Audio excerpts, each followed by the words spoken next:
ऐसा भी समय आया कि यार 50 रुपये जेब में नहीं है कि पेट्रोल कहाँ से डलाऊं, घर वालों से मांग नहीं सकता, शर्म आती है। थी सिचुएशंस, लड़े उससे, गए कोचिंग उस दिन, कोचिंग किसी को पता नहीं चलने दिया कि हम पैदल चल के आए, वहाँ पर जाके उसी एनर्जी से उसी तैयारी से पढ़ाया। 3-4 दिन आप बैठ के सुबह से शाम पढ़ाई करो जबरदस्त, 12 घंटे, 14 घंटे, 15 घंटे, 16 घंटे, 4 दिन के अंदर देखो आपको बिलीफ आएगा अपने अंदर कि magic is going to happen. Sir डर लग रहा है, मुझे भी लगता है, मुझे भी लगता है, मुझे भी लगता है किसी नए बैच लॉन्च में बहुत डर लगता है मुझे भी कि ये टीचर जिस पे मुझे इतना ट्रस्ट है, क्या मेरे बच्चों को इसमें मज़ा आएगा कि नहीं। कंटेंट वाइज तो बहुत अच्छे हैं ये, क्या इसमें मज़ा आएगा कि नहीं बच्चों को। सो डर का यार सोल्यूशन यही है कि जो आप डिसीजंस ले रहे हो उनको कई बार चेक करो, साल भर पढ़ाई जो कर रहे हो उसको चेक करो। अभी आप क्या कर रहे हो, दिन भर डर रहे हो कि डिसीजंस पे एग्जीक्यूट कर रहे हो। मुझे वो कभी फील होता है कि ये जो पर्टिकुलर टीचर हैं ये पीडब्ल्यू के लिए फिट नहीं है, मुझे डर लगता है, so I don't take them in PW. तो इस तरह के डिसीजन लेने पड़ते हैं, भले ही वो कितनी भारी भरकम फैकल्टी हो, कितनी बड़ी उनकी एक्सपीरियंस हो, कितनी बड़ी उनकी रैंकिंग्स होगा, मुझे लगता है ये हमारे बच्चों को नहीं सेटिस्फाई करेंगे, आई डोंट टेक देम। तो जब डर लगे तो गलत डिसीजन लेना बंद करो, दिन भर डरना बंद करो, इस जगह एग्जीक्यूशन पे बिलीव करो ना। तभी तो बोलते हैं डर के आगे जीत है, तो सिंपल सी लाइन यहीं से तो आई है, डर के आगे जीत है, डर के अंदर जीत नहीं है, तो वहां से निकलना ही होगा। मुझे भी डर लगता है, ये ह्यूमन नेचर है, ये ह्यूमन इमोशंस हैं, कहीं जा नहीं सकते। अगर कोई इंसान आपसे आके यूट्यूब पे बोल रहा है, कोई इंसान का आप मोटिवेशनल वीडियो देख रहे हो, डर को मैंने मार दिया, नहीं बच्चा, ये ह्यूमन इमोशंस हैं। डर, जेलसी, एंगर, हैप्पीनेस, सैडनेस, ये सारे ह्यूमन इमोशंस हैं। जो इंसान इससे ओवरकम कर लेगा फिर तो साधु संत बन जाएगा। सबके अंदर होते हैं, हर किसी के अंदर है, हमारे अंदर भी है, उसको छोड़ना पड़ता है, अपना फोकस चेंज करना पड़ता है हमेशा। मैं लाइफ में जब बहुत डिप्रेस था, एक टाइम ऐसा है मेरी लाइफ का जिस फेज़ के बारे में मैंने कई बार बात किया, और आई थिंक बहुत जल्द आप लोगों को शायद उसके बारे में पता भी चलेगा। आप लोग नीट का पेपर दे चुके होंगे, अच्छे अच्छे गवर्नमेंट कॉलेज में होंगे, भगवान ने चाहा, आपने चाहा तो बिल्कुल होंगे। तो आपको उस फेज़ के बारे में मेरे पता चलेगा जिस फेज़ में मैंने लाइफ का अपना सबसे टफ टाइम फेस किया, और कैसे निकला वहाँ से, सिर्फ और सिर्फ फोकस शिफ्ट करके। फोकस शिफ्ट, ये बड़ा इंपॉर्टेंट, फोकस शिफ्ट सुनने में बड़ा आसान लग रहा है, बड़ा डिफिकल्ट होता है और बड़ा इंपॉर्टेंट होता है ना। कोई चीज़ खराब चल रही, या तो उसमें घुसे रहो या तो फोकस शिफ्ट करो। अब इधर क्या होता है, इधर चीज़ कचरा होती है। जैसे आपकी प्रिपरेशन, कई बच्चों की प्रिपरेशन कचरे लेवल पे है, उसको छूने का मन नहीं करता है। सोल्यूशन क्या है, घिसना पड़ेगा।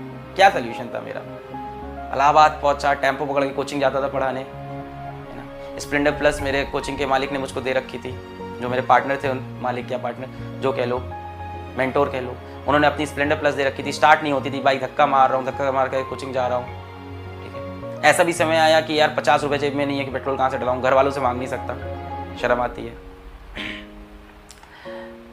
थी सिचुएशंस, लड़े उससे, गए कोचिंग उस दिन, कोचिंग किसी को पता नहीं चलने दिया कि हम पैदल चल के आए, वहाँ पर जाके उसी एनर्जी से उसी तैयारी से पढ़ाया।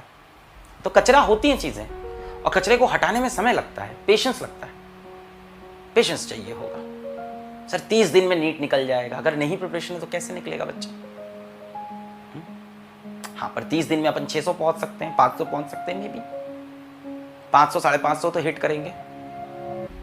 मेरे अभी 100 आ रहे हैं, 500 हिट करेंगे, 550 हिट करेंगे, अपनी सेल्फ रिस्पेक्ट बचाएंगे यार, खेलेंगे जी जान से, हार थोड़ी ना मान जाएंगे, खेलेंगे जी जान से, हार थोड़ी ना मार जाएंगे। फोकस शिफ्ट करनी पड़ेगी अपनी, फोकस गलत जगह पे अपनी फोकस है कि यार चीजें बहुत खराब है, अपनी फोकस होना चाहिए आज क्या डिसीजन लें जिससे ये चीज 1% इंप्रूव हो जाएगी, कल 1% और होगी, परसों 1% और होगी।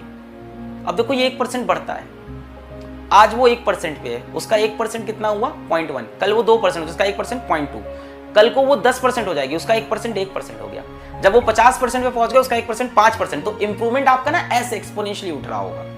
मैथ समझो इसके अंदर की, अगर किसी भी इंसान की जर्नी देखो, मैं अगर अपनी ही जर्नी देखूं तो इनिशियल जर्नी ना किसी भी इंसान की, जब भी टफ सिचुएशन होती है ना लाइफ की, जैसे आपके पास 30 दिन बचे हैं, तो अगर आप आज से भी अपनी जान लगाना स्टार्ट कर दोगे, देखो हमको पता है इस एंड से बहुत ज्यादा प्रॉब्लम्स है नहीं, आपको भी पता है, हमको भी, दिल में हम सबको पता है, बस होता क्या है कि हमें किसी के ऊपर अपने जीवन के ब्लेम डाल ले हैं। तो हम ब्लेम किस पे डाल देंगे, हम ब्लेम डाल देंगे मूविंग कॉइल गैल्वेनोमीटर पे। सवाल नहीं आएगा पेपर में, हम ब्लेम डाल देंगे ये नहीं पढ़ा था, और आया तो एक सवाल आया फिर भी हम ब्लेम डाल देंगे कि ये 4 नंबर होते तो मैं सेलेक्ट होता। ये सेमीकंडक्टर ब्लेम डाल सकते हैं अपन, है ना। तो प्रॉब्लम इस एंड पे ज्यादा नहीं है, हमको भी पता है, आपको भी पता है, प्रॉब्लम है वहां पे, ठीक है। तो जब भी ना कोई भी चीज का, ऐसे मान लो आपकी सक्सेस को अगर हम देखें, है ना, और आपके हार्डवर्क का अगर हम ग्राफ देखें, सक्सेस वर्सेस हार्डवर्क, तो बड़ा ही अजीब सा ग्राफ है जो हमने अपनी लाइफ से एक्सपीरियंस किया। तो पता नहीं इसके लिए जो फैशनेबल यूट्यूबर्स हैं वो कैसे समझाते हैं इसको, भाई हम तो फिजिक्स के टीचर हैं, ऐसे ही समझा पाएंगे। तो सक्सेस और हार्डवर्क का जो ग्राफ है ना वो बहुत अजीब सा है। वो ग्राफ यूं चलता है और सबसे बड़ी दिक्कत होती है इस ग्राफ में, मैक्सिमम लोग गिव अप करते हैं इस ग्राफ में। यहां पे इस जगह पे मैक्सिमम लोग गिव अप कर जाते हैं और ग्राफ यूं उठता है। स्टार्टिंग में आप इतनी हार्डवर्क डालोगे और आपको कुछ इंप्रूवमेंट ही नहीं दिख रहा, और बाद में आपने इतनी हार्डवर्क डाली, ये इंप्रूवमेंट है ना, जिसका dy/dx से बढ़ रहा है ना। इसकी जो स्लोप है वो बढ़ रही है, एक्सपोनेंशियल ग्राफ। इसकी स्लोप देखो कितनी तेजी से बढ़ रही है, ये रेट ऑफ चेंज कितनी तेज बढ़ रहा है। तो अभी हो सकता हो अगले 30 दिन के अंदर आप आज जान लगाने की सोचो और आपके मन में आ ही रहा हो इम्पॉसिबल। पिछले 2 साल से मैं तैयारी कर रहा था, 3 साल से, ये साल भी गया, impossible to crack NEET from here.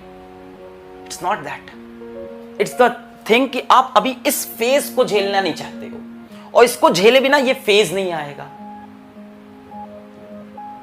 ये फेज आपको निकालना पड़ेगा। शायद इनिशियल 3 से 4 दिन आपके ये फेज वाले, 3-4 दिन आप बैठ के सुबह से शाम पढ़ाई करो जबरदस्त, 12 घंटे, 14 घंटे, 15 घंटे, 16 घंटे। 4 दिन के अंदर देखो आपको बिलीफ आएगा अपने अंदर कि magic is going to happen, magic is going to happen. There was a time I kept posting, मैं अपनी स्टोरीज हमेशा सुनाता हूं कि आप रिलेट करोगे, कहीं ना कहीं हमारी आपकी कहानी सिमिलर है। आप उस एग्जाम को चेस कर रहे हो, मैं अपने किसी और ड्रीम को चेस कर रहा था उस टाइम पे। मैं फेसबुक पे पोस्ट डालता था, छोटे छोटे मीम्स बनाता था। आप आज भी देख करो, physicswala.com था वो। अब उस पेज को शायद चेंज करके इन लोग ने फिजिक्स वाला अलग पांडे कर दिया। इन लोग मतलब टीम ने फिजिक्स वाला अलग पांडे, फिजिक्स वाला WALA नॉट वल्ला, फिजिक्स वाला WALA.com, वहाँ मीम्स डालता था मैं, है ना।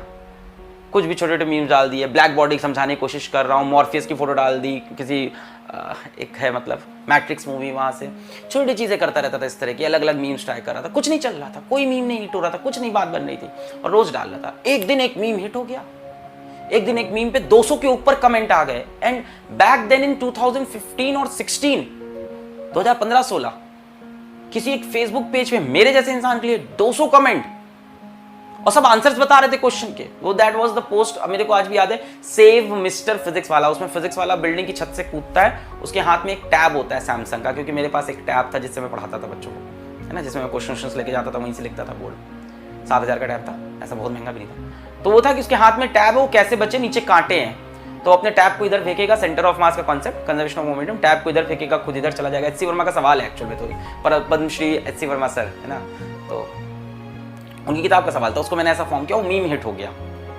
क्या वो मीम 2015-16 में हिट हुआ तो क्या मैं हिट हो गया? नहीं, उसके बाद फिर एक स्ट्रगल था। तो कहीं ना कहीं आपको वो दिख जाता है कि yes, magic is going to happen if you keep on putting hard work. ये तो मैं यूट्यूब जर्नी की बात भी नहीं किया, आज आपको एक फेसबुक पेज की मैंने कहानी सुना दी। उसके बाद सारे पोस्ट हिट हुए नहीं, फिर फ्लॉप हो गए। उसके बाद के पोस्ट फिर फ्लॉप होने लगे। फिर मैं लेके आया सेव मिस्टर फिजिक्स वाला पार्ट 2, वो भी फ्लॉप हो गया। बट पहले पार्ट से मुझे लगा कि ये रोज हार्डवर्क करने से, तो आप इस फेज में हो अभी, ये फेज से अगर आप निकल आए 3 से 4 दिन, 14 से 15 घंटे की मेहनत, आपको दिख जाएगा magic is going to happen. Let's talk about your problem again. थोड़ी सी मैंने आपको कोशिश की मोटिवेट करने की, थोड़ी सी आपको लेसन देने के अपने लाइफ से, ठीक है, जो भी मोटिवेशनल लेसन मेरे पास लाइफ में है। खुद से जंग हार के जाएगा तू किधर, तुझको लाना पड़ेगा लड़ने का जिगर। होंगे सच सपने, बस थोड़ा और कर सबर, तुझे भी